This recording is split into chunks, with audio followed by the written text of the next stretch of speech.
A Nathaniel Reed le quedaban exactamente $11,000 el día que terminó de firmar los papeles del divorcio. Sabía esa cifra hasta el último billete de $20 en su cartera, porque durante las últimas 3 semanas la había contado una y otra vez, como un hombre que mide la distancia desde el borde de un acantilado hasta donde está parado. 11,000, una vieja camioneta, 2 maletas de ropa, una caja de herramientas, una caja de cartón llena de los viejos papeles de su madre. 32 años de matrimonio a cambio de eso. La casa ya no tenía su nombre en ninguna página de los registros.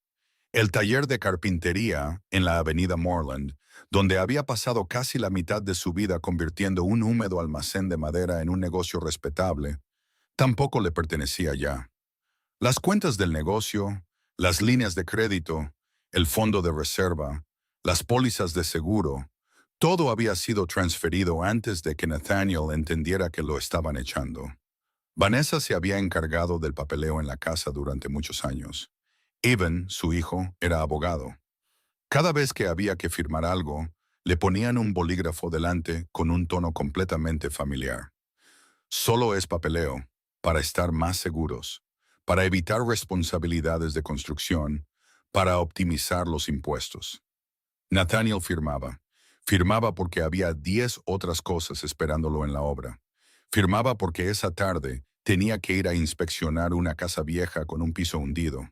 Firmaba porque en su mente, su esposa y su hijo no eran un lugar del que uno necesitara protegerse. Si has escuchado hasta aquí y te ves reflejado en esta historia, o si conoces a alguien que confió de esa manera, quédate hasta el final. Algunas cosas se quitan de forma muy clara, pero también hay cosas en las que la gente nunca piensa hasta que es demasiado tarde. Síguenos para no perderte la próxima parte. Y si esta historia te conmovió de alguna manera, deja un comentario. Los leo a todos.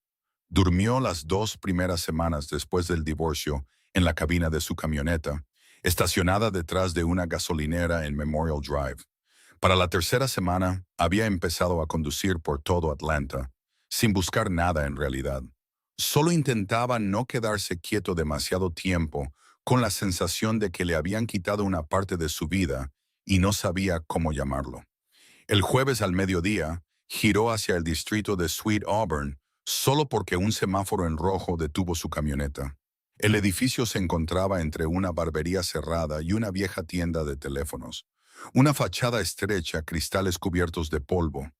Las letras doradas del letrero se habían despegado en su mayoría y solo se podían leer las 2 últimas palabras. Tienda de Marcos. El aviso de venta estaba pegado torcido en el interior de la puerta. Nathaniel se quedó sentado al volante durante casi 10 minutos. Miró la parte del toldo que no se había derrumbado. Miró el marco de la puerta que todavía estaba recto. Miró cómo el suelo de enfrente se había hundido, pero no demasiado. Otra persona podría haber visto un cadáver. Él vio un esqueleto que todavía se podía usar. Llamó al número del papel. La dueña era la hija de una anciana que había ingresado en una residencia. La tienda llevaba cerrada casi 9 años. Nadie la alquilaba. Nadie la compraba. Dentro todavía había un desorden de marcos de cuadros, mesas de trabajo, algunos archivadores podridos y un almacén cerrado con llave en la parte de atrás. La mujer al otro lado de la línea le dio un precio de 13,000. Nathaniel dijo que tenía 10,000. Ella guardó silencio unos segundos y luego le preguntó si podía pagar ese mismo día. Él dijo que sí. 3 horas más tarde, Nathaniel estaba en una pequeña oficina de transferencias en el centro, firmando por primera vez en muchos meses unos papeles que leyó cuidadosamente, línea por línea.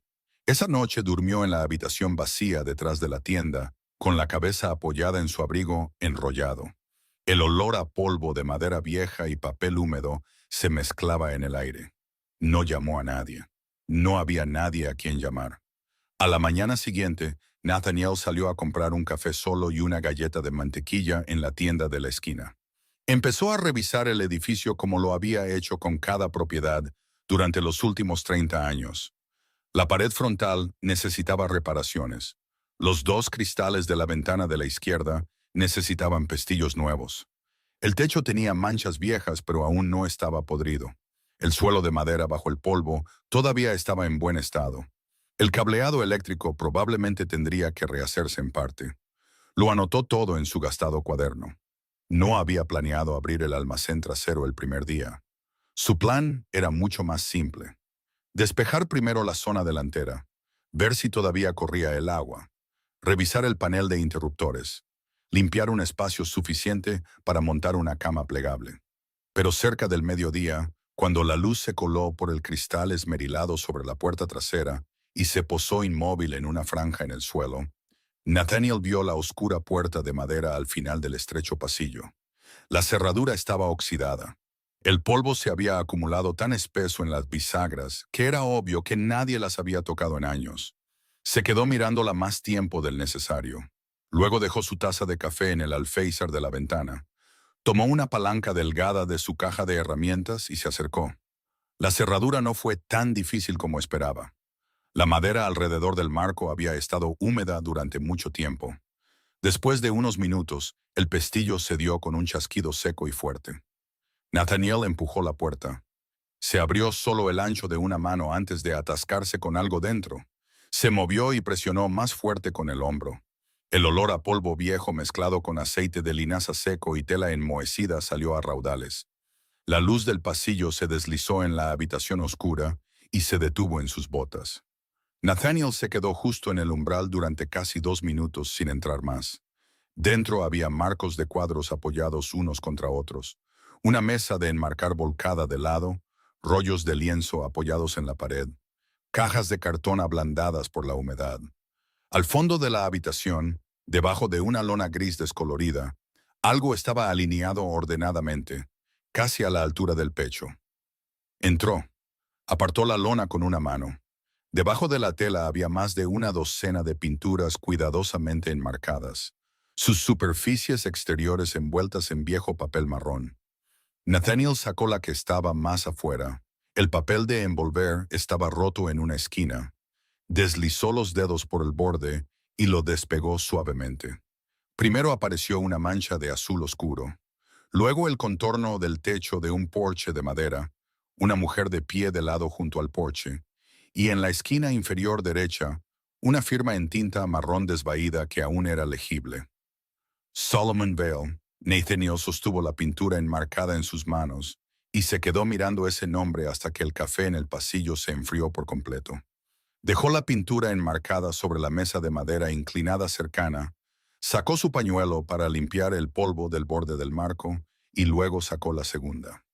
La escena mostraba una vieja gasolinera de carretera, la luz de la tarde cayendo sobre el techo de hojalata, dos niños sentados en el escalón de hormigón frente a la tienda. La firma seguía en la esquina inferior derecha. La misma letra, la misma tinta marrón desvaída por los años. Nathaniel abrió cada pintura una por una. Un callejón después de la lluvia, un hombre con sombrero de pie frente a un puesto de pescado, un largo porche de madera con 3 sillas colocadas de forma desigual. Estas no eran pinturas de un aficionado. No era el tipo de cosa que un anciano escondido en algún lugar pintaría solo para pasar el tiempo. Los campos de color habían sido aplicados con una mano muy firme. Las composiciones eran densas sin ser pesadas. Los lugares más brillantes se habían atenuado lo suficiente para que las áreas más oscuras mantuvieran el ritmo de toda la pintura. Nathaniel no tenía el lenguaje del mundo del arte, pero reconocía la artesanía cuando la veía. Se había pasado toda la vida ganándose el sustento, reconociendo lo que estaba verdaderamente bien hecho y lo que solo intentaba parecerlo. En una esquina de la habitación había 3 cajas de archivo apiladas una encima de la otra. El fondo de la caja superior se había podrido y en cuanto la levantó, un lado se rasgó por completo. Se arrodilló en el suelo y sacó los papeles fajo por fajo, colocándolos sobre la mesa. La mayoría eran recibos viejos, facturas de enmarcado, listas de envío de Savannah y Nueva Orleans, algunos sobres amarillentos. Cuando llegó al fajo de archivos atado con un cordel de algodón que se había oscurecido hasta un azul profundo, Nathaniel se detuvo. Escrito en el exterior con tinta había un nombre: S. Vale /consignación/privado. Desató el cordel y abrió cada página. Dentro había un acuerdo de consignación de obras de arte con una pequeña galería en Savannah de 1989. Había una lista de 17 pinturas, sus tamaños, materiales, precios de venta. Había cartas intercambiadas entre Solomon Vale y una mujer llamada Eleanor Pike sobre el enmarcado, la conservación y el almacenamiento de las pinturas no vendidas. Una carta fechada en septiembre de 1994 indicaba brevemente que el dueño de la galería la había cerrado y que las obras restantes serían transferidas a Atlanta para su almacenamiento temporal hasta nuevo aviso. En el fondo había un sobre legal sin sellar que ya había sido abierto y el papel interior era mucho más grueso que el resto. Nathaniel leyó cada línea lentamente. El primer documento era un certificado de autoría de obras visuales a nombre de Solomon Ezra Vale. El segundo documento había sido notariado en el condado de Fulton y establecía claramente que el heredero de las obras no vendidas, los derechos de reproducción, los derechos de exposición y los derechos de explotación de imagen, era el descendiente directo sobreviviente de Miriam Vale Reed, la única hija biológica de Solomon Ezra Vale. El nombre de su madre estaba en medio de la página como algo que nunca había pertenecido a la casa donde creció. Nathaniel se enderezó, recogió el papel de nuevo y lo leyó una vez más. Miriam Vale Reed había muerto 6 años antes. Él era el pariente directo más cercano que quedaba. Desde el pasillo llegó el sonido de la bocina de un coche desde la carretera principal. Nathaniel dejó el fajo de archivos, se levantó y fue al viejo lavabo en la habitación delantera, abriendo el grifo. Las tuberías traquetearon durante un buen rato antes de que finalmente goteara un chorro turbio de color óxido. Se echó agua en la cara, volvió al almacén y recogió todos los papeles en un contenedor de plástico con la tapa aún intacta. Apoyó varias de las pinturas ordenadamente contra la pared exterior, lejos del punto más húmedo debajo del conducto de ventilación. Por la tarde, llamó a una abogada que una vez había gestionado el papeleo para un antiguo cliente en Inman Park. Se llamaba Claudia Baines y se especializaba en herencias y disputas de propiedad. Nathaniel dijo que tenía algunos documentos que necesitaba que ella revisara. Ella le dijo que los llevara a su oficina en Peachtree Center a la mañana siguiente. Cerró la tienda, caminó 2 manzanas para comprar una barra de pan, algunos embutidos y cinta adhesiva. Esa noche ya no durmió en el suelo, sino que despejó una esquina limpia detrás del mostrador, extendió una lona gruesa y montó una cama plegable encima. Antes de apagar la luz, trajo la vieja caja de cartón de su madre del asiento trasero de la camioneta. La caja seguía atada exactamente como la última vez que la había colocado en el estante del garaje muchos años antes. Dentro había algunas tarjetas de Navidad, una vieja cartilla de seguros, un certificado de nacimiento, una Biblia de tapa blanda y en el fondo de la caja, una fotografía en blanco y negro con las 4 esquinas dobladas. Nathaniel acercó la foto a la bombilla. Una mujer joven estaba de pie frente a un porche, con una mano apoyada en el hombro de una niña de unos 8 años. A pocos pasos de ellas, en el borde derecho del encuadre, había un hombre de pie, parcialmente girado hacia la cámara. Su rostro no se veía del todo claro porque la mitad estaba cubierta por la sombra. Pero Nathaniel reconoció los ojos hundidos y el puente alto de la nariz. Esa cara no era tan desconocida como debería haber sido. Había visto esos rasgos en el espejo cada mañana durante más de 60 años. A la mañana siguiente, Claudia Baines, con gafas de montura fina y pelo corto y gris, leyó toda la pila de papeles durante casi 40 minutos sin interrupción. Su oficina era pequeña, no contenía nada más que 2 archivadores metálicos, un escritorio de roble y 3 títulos enmarcados colgados muy juntos en la pared. Cuando terminó de revisar la carta notariada, la dejó, juntó las manos y miró a Nathaniel. ¿Tiene hermanos biológicos? No. ¿Su madre tuvo otros hijos además de usted? No. Ella asintió, acercó una hoja de papel de borrador y anotó algunas fechas. Si estos papeles son reales, los derechos de herencia pasaron de Solomon Vale a Miriam Reed y luego a usted. La parte importante es la fecha de establecimiento. Es muy anterior a su matrimonio. En principio, esto no es un bien formado durante el matrimonio. Nathaniel se quedó quieto. Claudia recogió el documento notariado una vez más. Necesito verificar la firma, el registro notarial y el registro de derechos de autor. Pero a primera vista, esta cadena de papeleo es bastante limpia. Alguien manejó todo con más cuidado de lo que una persona a punto de desaparecer suele hacerlo. ¿Desaparecer? Ella lo miró por encima del borde de sus gafas. Un hombre abandona a su familia muy pronto y luego deja documentos de herencia para los descendientes directos de su hija. Eso no parece accidental. Nathaniel puso la mano en la caja de archivos debajo del escritorio. Si es válido, entonces eso me pertenece. Sobre el papel, Claudia dijo, sí. Claudia se quedó con copias de todo el archivo y le dijo a Nathaniel que no se lo contara a nadie hasta que terminara de verificar la cadena de notarización. Salió de su oficina cerca del mediodía y caminó 3 manzanas antes de recordar que no había comido nada. Se detuvo en un pequeño local en la planta baja de un edificio de oficinas y pidió lo más barato del menú: huevos, tostadas y café. Mientras esperaba, miró por la ventana de cristal el flujo de gente que pasaba por la calle y automáticamente volvió a contar el dinero que le quedaba en la cartera. $1,000 en efectivo después de comprar la tienda. No era suficiente para permitirse descuidos, pero tampoco era una cifra que lo obligara a dar marcha atrás de inmediato. Por primera vez en muchos meses, lo que tenía ante él no era solo un remanente que se agotaba lentamente, sino un archivo que podía cambiar la dirección del resto de su vida. 3 días después, Claudia volvió a llamar. Había verificado al notario en el condado de Fulton, los registros federales de derechos de autor y una entrada de archivo secundaria de la Galería de Savannah que había cerrado hacía mucho tiempo. Todo coincidía. Solomon Vale era real en el sistema de registro de arte regional, aunque no era un nombre muy conocido por el público. El grupo de pinturas que Nathaniel había encontrado aparecía en la lista de obras no vendidas, y luego fue transferido a Atlanta bajo un acuerdo de almacenamiento privado con Eleanor Pike.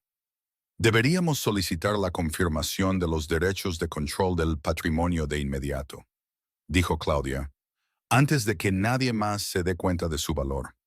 Nathaniel se reunió con ella esa tarde. Firmó la solicitud con una mano lenta y firme. Claudia preparó documentos adicionales solicitando el sellado temporal de las obras existentes y al mismo tiempo le aconsejó que fotografiara cada pintura, midiera las dimensiones, registrara el estado del marco, la capa de pintura, la superficie del lienzo y el reverso. Nathaniel regresó a la tienda, reposicionó la gran mesa bajo la ventana delantera, limpió cada superficie e hizo exactamente lo que ella le indicó.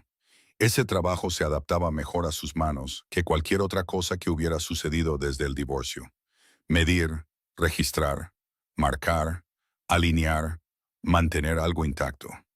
Al día siguiente, su teléfono sonó mientras raspaba la pintura vieja del marco de la puerta principal. El nombre en la pantalla era Evan. Nathaniel lo miró por un momento antes de contestar. «¿Cómo estás, papá?», preguntó Evan con el mismo tono uniforme de siempre, el tipo de tono que, si se escuchara de pasada, haría pensar a la gente que era un hijo cariñoso. «Todavía estoy de pie. He oído que compraste un lugar en Auburn». Nathaniel no preguntó de dónde lo había oído. En Atlanta, la noticia de una pequeña transferencia de propiedad no viajaba lejos a menos que alguien la impulsara deliberadamente. «Una tienda vieja. ¿Piensas arreglarla y alquilarla?». Nathaniel raspó el último trozo de pintura desconchada de la barandilla con la cuchilla, sin dejar de mirarla. «Deberías tener cuidado con el dinero que te queda. Tiempos como estos no son fáciles. Si necesitas que revise algún papeleo, solo envíamelo». Nathaniel dejó el raspador. «¿Qué papeleo?». Hubo un breve silencio al otro lado. «Cualquier cosa con la que estés lidiando. Solo no quiero que te metas en más problemas». Nathaniel dijo, «Gracias», y luego colgó antes de que su hijo pudiera añadir algo más. Para el final de la semana, Claudia había terminado de presentar el papeleo. El lunes por la mañana de la semana siguiente, llamó para decir que la confirmación de recepción ya había llegado junto con una pequeña solicitud del certificado de defunción de Miriam Reed. Nathaniel condujo hasta el viejo cementerio en DeKalb para obtener una copia del extracto. De regreso, se detuvo en la casa que su madre había alquilado en los últimos años de su vida en East Point. El edificio había cambiado de dueño hacía mucho tiempo, el porche pintado de un azul fresco. El inquilino actual no sabía nada de ella. Nathaniel se quedó fuera de la verja solo unos minutos y luego regresó a su camioneta. A última hora de la tarde, llegó otra llamada, esta vez de un número desconocido. El hombre al otro lado se presentó como Julian Mercer.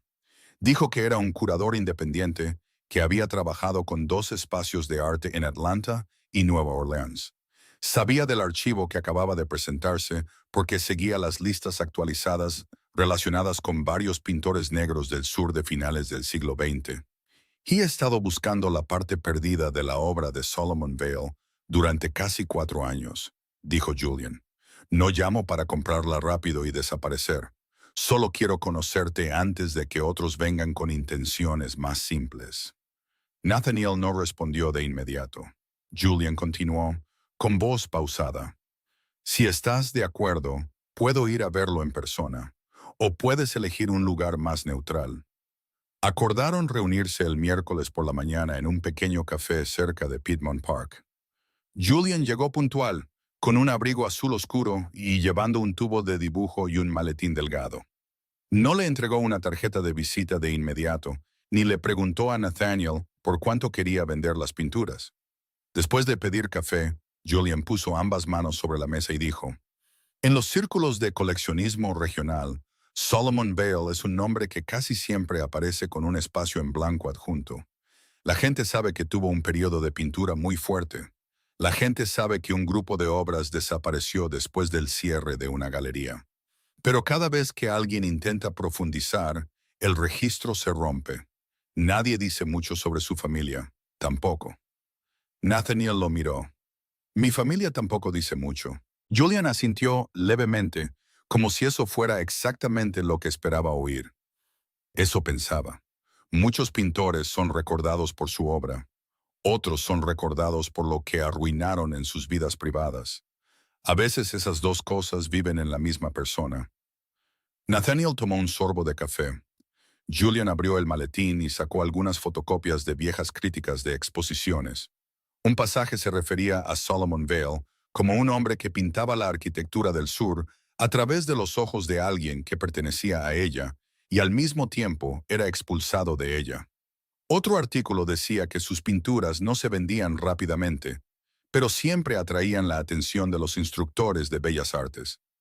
Julian empujó los papeles hacia Nathaniel.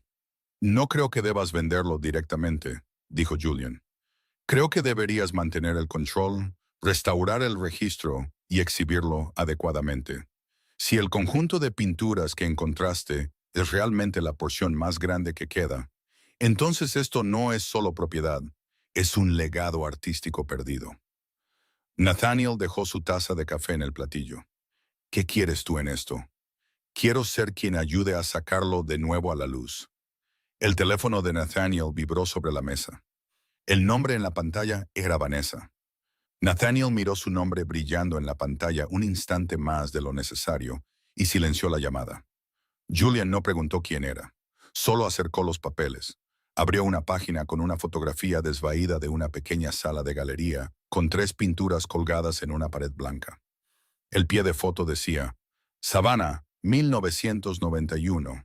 La del medio, dijo Julian, tocando la foto con la punta del dedo. Si no me equivoco, es de la misma serie que la pintura del porche que describiste por teléfono.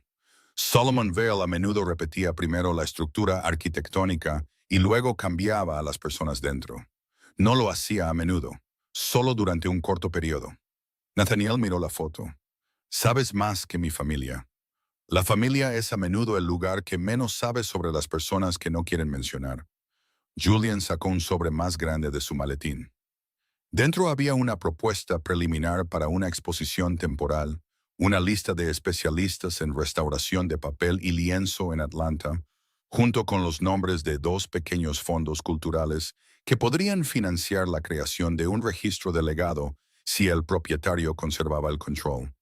No había ningún contrato de venta, ningún precio escrito.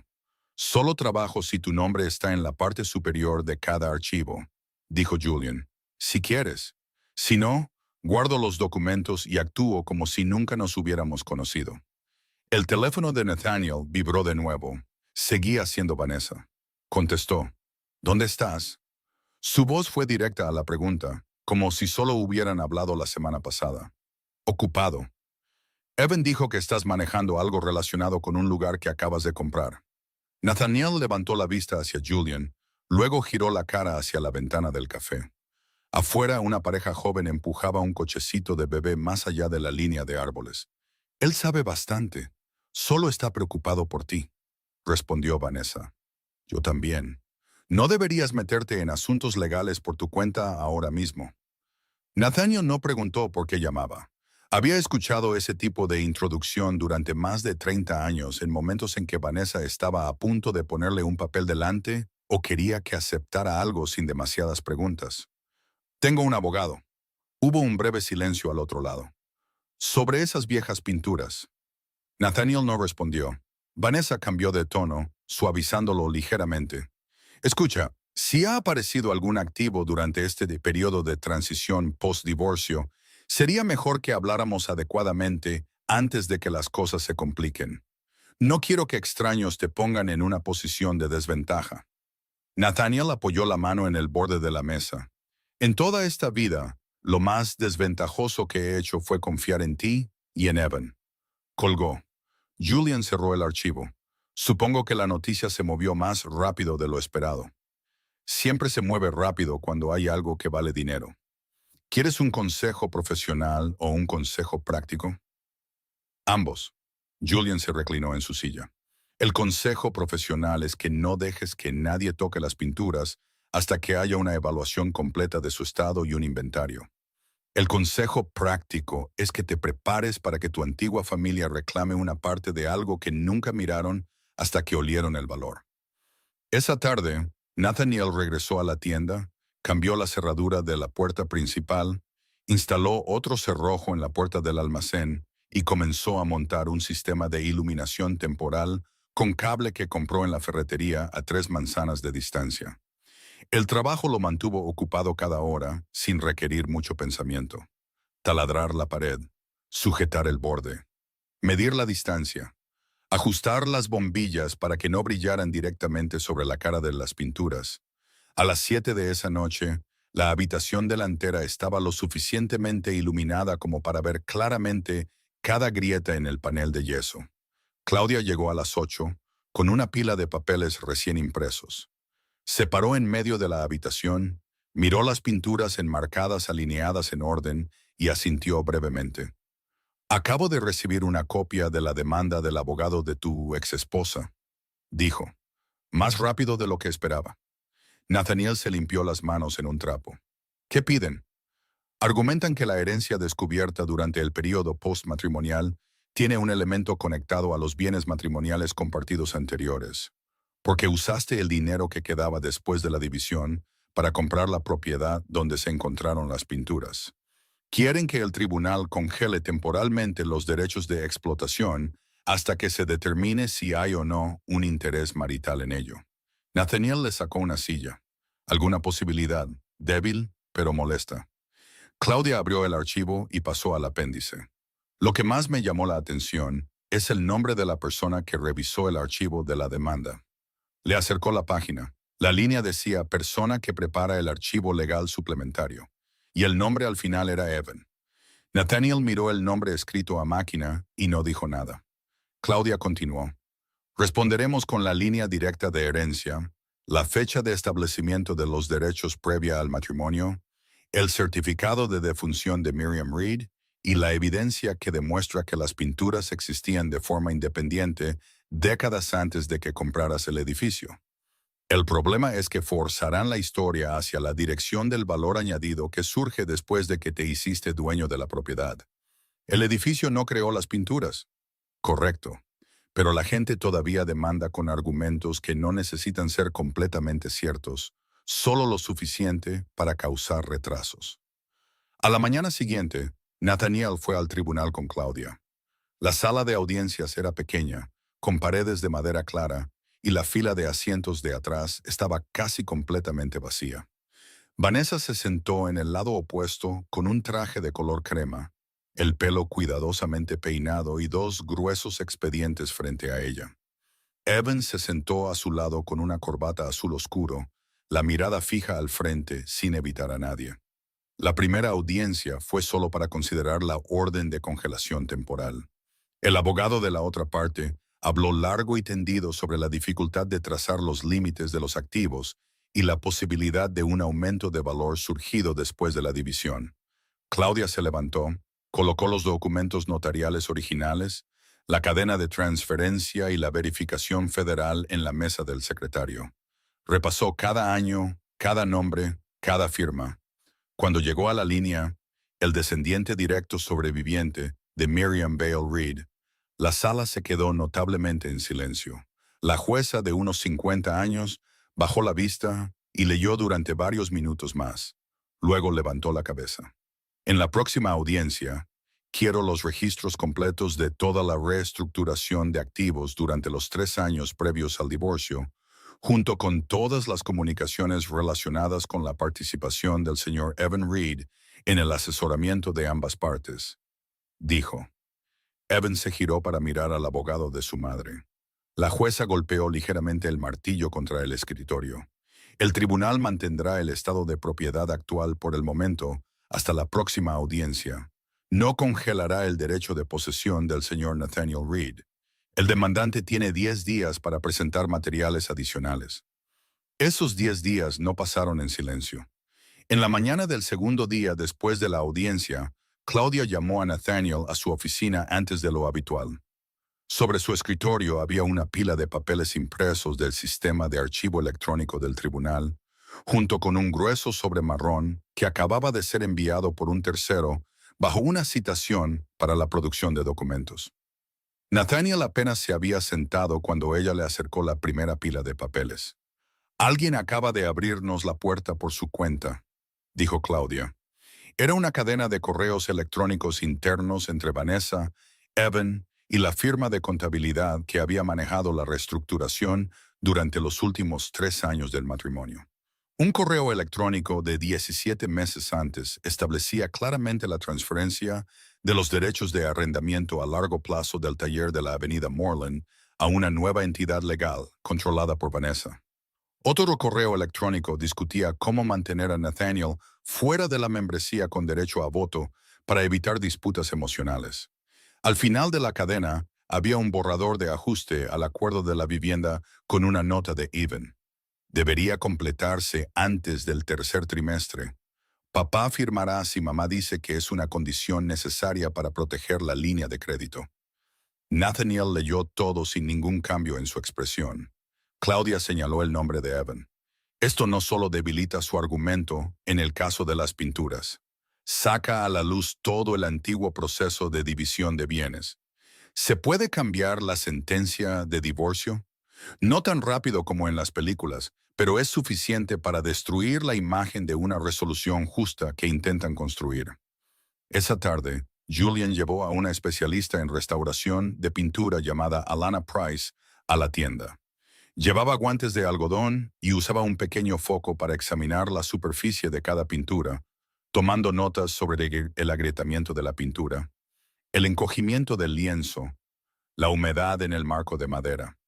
Nathaniel se quedó a su lado ayudándola a montar soportes, girar las pinturas, medir los bordes del marco. Nadie dijo mucho. En la séptima pintura, Alana se detuvo más tiempo frente a una escena de porche con la sombra de una mujer de pie de lado. «Esta es muy buena», dijo. «No solo buena como recuerdo familiar, realmente buena». Julian miró a Nathaniel. «Te lo dije». A última hora de la tarde, un sedán gris se detuvo frente a la puerta. Evan salió solo. Se quedó en la acera unos segundos antes de llamar a la puerta de cristal. Nathaniel lo dejó esperar afuera un poco más antes de abrir finalmente. «Solo entraré 5 minutos», dijo Evan. Nathaniel se hizo a un lado. Evan cruzó el umbral y miró a su alrededor el espacio que cambiaba de forma gradualmente. La pared frontal había sido repintada con una nueva capa de imprimación. El viejo mostrador había sido enderezado y reparado. El sistema de iluminación temporal corría a lo largo del techo. Las pinturas enmarcadas estaban en una línea ordenada a lo largo de la pared derecha, cubiertas con finas telas antipolvo. Has arreglado este lugar bastante rápido. Nathaniel no respondió. Evan se metió ambas manos en los bolsillos del pantalón. Mamá quiere llegar a un acuerdo. Presentó la demanda primero porque cree que otras personas te están presionando demasiado. Nathaniel se giró para mirar a su hijo. ¿Qué otras personas? El abogado, ese curador. Esa gente ve valor comercial y te están usando para dejar a mamá fuera. Nathaniel fue a la mesa de trabajo, guardó la caja de tornillos en un cajón y luego lo cerró. ¿Viniste aquí para hablar por tu madre o por ti mismo? Evan se quedó en silencio unos segundos. No entiendes este mercado. Puede que puedas quedarte con una parte, pero si lo conviertes en una guerra, los costos se lo comerán todo. Tú conoces los costos de guerras como esta mejor que nadie, dijo Nathaniel, porque tú escribiste parte de ellos. Evan apretó la mandíbula. Siempre piensas que todo es simple. Tú trabajas, otros se encargan del papeleo. El mundo no funciona así. Ese taller funcionó así durante 30 años porque yo ganaba dinero real y ustedes dos transfirieron su nombre a otro lugar. Evan dio otro paso adelante, bajando la voz. Deberías escucharme esta vez. Retírate. Firma un acuerdo. Mamá retirará el caso. Nathaniel lo miró sin parpadear. Ya he firmado suficiente. Evan se quedó quieto unos instantes. Luego se dio la vuelta y caminó hacia la puerta. Antes de bajar del porche, se detuvo. Si sigues con esto, otras cosas también serán revisadas. Entonces, que las revisen. En la mañana de la siguiente audiencia, la sala del tribunal estaba mucho más concurrida. Había un reportero independiente adicional sentado al final de la fila, con un pequeño cuaderno, alguien de la oficina de archivos de arte local y el nuevo abogado de Vanessa. Claudia fue directamente a la cadena de correos electrónicos internos que el demandante se había visto obligado a presentar. No levantó la voz, simplemente leyó cada pasaje, cada fecha, cada frase. Cuando llegó al correo electrónico sobre Nathaniel firmará si es un procedimiento para proteger la línea de crédito. Hizo una pausa lo suficientemente larga para que la sala lo entendiera. El abogado de Vanessa se opuso, argumentando que esos intercambios no estaban directamente relacionados con las pinturas. Claudia pasó al siguiente archivo. Están relacionados en que el demandante se basa en una historia sobre el origen de los fondos y la buena fe marital para exigir una parte de una herencia separada. Esta cadena de correos electrónicos muestra que durante ese mismo periodo, mi cliente fue excluido del control a través de tergiversaciones sistemáticas. La jueza le indicó a Evan que se pusiera de pie y respondiera algunas preguntas cortas sobre su papel legal en las diversas transferencias de estructura de activos. Respondió que solo había proporcionado asistencia técnica. Claudia luego preguntó si al mismo tiempo había representado a su madre en ciertas transacciones en las que su padre era la parte firmante sin asesoramiento independiente. Evan dijo que no lo recordaba todo. La jueza dejó sus gafas sobre el escritorio. Usted es un abogado de transacciones. Supongo que entiende la diferencia entre no recordar y no querer responder. Al final de la sesión, la reclamación de un interés marital en la herencia de Solomon Vale fue desestimada. El tribunal determinó que la cadena de herencia era independiente, que la propiedad era anterior al matrimonio y que el descubrimiento de su lugar de almacenamiento no alteraba la naturaleza de la propiedad. Al mismo tiempo, la jueza transfirió parte del registro de correos electrónicos y el asunto de la reestructuración de activos a una división de revisión civil separada. Vanessa salió primero de la sala del tribunal, caminando muy rápido. Evan se quedó hasta el final, firmando algunos papeles más con el rostro pálido. Nathaniel y Claudia salieron al pasillo. Fuera de las puertas de cristal al final del corredor, el sol del mediodía caía a raudales sobre los escalones del juzgado. El teléfono de Nathaniel vibró. Esta vez era un número de la residencia Rosehaven en Decatur. Nathaniel contestó de inmediato, allí mismo en los escalones del juzgado. La mujer al otro lado se presentó como la coordinadora del tercer piso en Rosehaven. Dijo que Eleanor Pike Acababa de enterarse de que alguien había vuelto a preguntar por los viejos registros de almacenamiento de Solomon Vale y quería conocer a Nathaniel si todavía estaba en Atlanta esa tarde. Su voz no alargaba las palabras. Solo dio el número de la habitación, las horas de visita y le recordó que debía llegar antes de las 5 porque Eleanor solía cansarse después de la cena. Nathaniel condujo directamente a Decatur. Rosehaven se alzaba detrás de una hilera de viejos robles, un edificio bajo de ladrillo marrón pálido, pasillos demasiado iluminados y un olor a desinfectante mezclado con café rancio. Eleanor Pike era mucho más pequeña de lo que había imaginado. Estaba sentada en una silla junto a la ventana, con el pelo blanco corto, ambas manos descansando una sobre la otra, sobre la delgada manta que cubría sus rodillas. Sobre la mesa junto a la cama había un par de gafas grandes enmarcadas y un marco de fotos boca abajo. ¿Nathaniel Reed? Preguntó cuando él entró. Sí, señora. Eleanor asintió una vez. Por fin vino alguien. Nathaniel acercó una silla y se sentó frente a ella. Lo miró durante mucho tiempo, como si comparara su rostro con otro rostro que había pertenecido al pasado. Luego preguntó directamente, «¿Miriam sigue viva?» «No, no. Mi madre murió hace 6 años». Eleanor cerró los ojos por un momento. Lo sospechaba. ¿Nadie vino en todos esos años? Contó la historia lentamente, con pausas pero sin perder el hilo. Solomon Vale apareció en su tienda de Marcos a principios del invierno de 1994, delgado, tosiendo mucho, cargando 3 rollos de lienzo y una maleta de madera gastada en las esquinas. La galería de Savannah acababa de cerrar en ese momento. Algunas de las pinturas ya se habían vendido aquí y allá. El resto fue traído de vuelta a Atlanta porque ya no tenía un lugar donde guardarlas. Solomon dijo muy poco sobre su vida privada. Solo una vez, mientras firmaba los papeles de almacenamiento con Eleanor, mencionó que tenía una hija en Luisiana y que si algo sucedía, las pinturas no debían venderse pieza por pieza a extraños. Le pregunté por qué no iba a buscar a su hija él mismo. Eleanor dijo, «Me dijo que hay puertas que permanecen cerradas demasiado tiempo y para cuando quieres llamar, ya no tienes derecho a pedirle a la gente que las abra». Se inclinó, abrió el cajón de la mesita de noche y sacó un sobre delgado amarillento por el tiempo. Dentro había una nota manuscrita sin sellar, la letra ligeramente inclinada pero aún clara.